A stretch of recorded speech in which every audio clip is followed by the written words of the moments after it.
Hello, everyone, and welcome to this episode of Ignition Time. I'll take you behind the scenes of the latest March jobs report, which actually shows strong hiring momentum in the US economy. I did do another video on our channel talking about the good news pertaining to the latest March jobs numbers, but there is more to explore here. Welcome to this episode of Ignition Time, everyone. This episode is based on this article from the Wall Street Journal. US March jobs report shows strong hiring momentum. In fact, a lot of economists see the labor market growing much faster as more and more workers seek jobs. In fact, the US labor market did strengthen last month as we start to recover from the pandemic. Take a look at this chart on your screen, which shows you the change in payrolls since January 2020. Employers added 431,000 new jobs in March. Why? Because restaurants, manufacturers, and retailers started hiring, and hiring in January and March was much stronger than previously reported. In fact, this report marks the 11th straight month of job gains above 400,000, and this is the longest such stretch of growth in records that have been dated back to 1939, which means we are getting back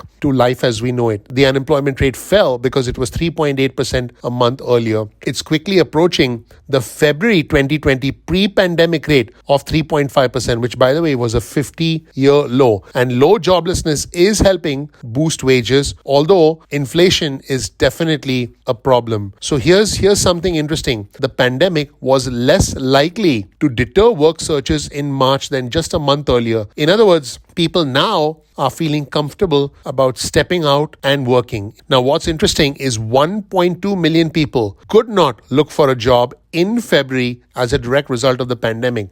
But in March, that number actually fell to 900,000. Now also, this is good news. The labor force participation rate, which by the way is the share of people employed or looking for work, increased to 62.4% in March. And this is up from 62.3% in February. Now the pre-pandemic levels were 60.2%. So in other words, more and more people are getting back into the workforce. We still have a long way to go because there are still many individuals, hundreds of thousands of individuals who were in the workforce before the pandemic who are not in the workforce right now, but we are getting back to work. Specifically women, more than 300,000 women got back into the labor workforce in March, and this, by the way, accounted for a substantial portion of the growth in the labor workforce. So there are still fewer women aged 16 and up in the workforce relative to prior to the pandemic. The male workforce has completely recovered. Now what's interesting is more women need to get back into the workforce, but they are getting back slowly. But men, the recovery of males as it pertains to the workforce is indeed complete. Not only that, many retirees are coming back to work. In February, the share of retired workers re-entering the workforce climbed to around 3% of total retirees. In short, this is a good thing. Let's take a look at this chart on your screen, payrolls by sector and the change since January of 2021. You can start to see that payrolls are actually increasing for leisure and hospitality, for retail trade, for manufacturing, for the government. This is all good news. According to Lydia Bussour, who's an economist at Oxford Economics, all the constraints on the labor supply that were prevailing in 2021 have really eased. A really important factor in driving that next leg of the recovery and getting employment back to where it was before the pandemic. This is all good news, everyone. And economists are actually pointing to several factors that are actually converging to get people back into the workforce. Factor number one, household savings are declining. All the stimulus checks, all the unemployment benefits, all of them have now been used up. This is actually pressuring people to get back to work. COVID, fortunately, is declining. So more and more individuals are now getting back to work. In March, there were 2.8 million people who said they were out of work because they were sick or because they were caring for someone with COVID symptoms. This actually was down from 8.8 million people in early January. That is a substantial change. In fact, let's take a look at this image on your screen, the US labor workforce level change from January 2020. You can start to see that in January 2020, the workforce fell substantially. But now, as we make our way towards the current time, towards March 2022, you can start to see well, we're already in April, but you can start to see that basically people have indeed come back to work. Now, companies are still struggling to hire workers, so there's still a long way to go. But the good news is, and let's take a look at another image on your screen, change from a year earlier in hourly earnings and inflation for private workers, goods producing workers, leisure and hospitality workers, and consumer price index. In short, more and more people are indeed getting back to work. This is all good news. And finally, let's take a look at this chart, which represents the unemployment rate. And you can start to see how the unemployment rate went as high as 14.7% in April 2020. And now the unemployment rate is down in March 2022, all the way down to 3.6%. Now remember, we were at 3.5% in January 2020. And now we are down all the way to 3.6%, which is actually fantastic. Also,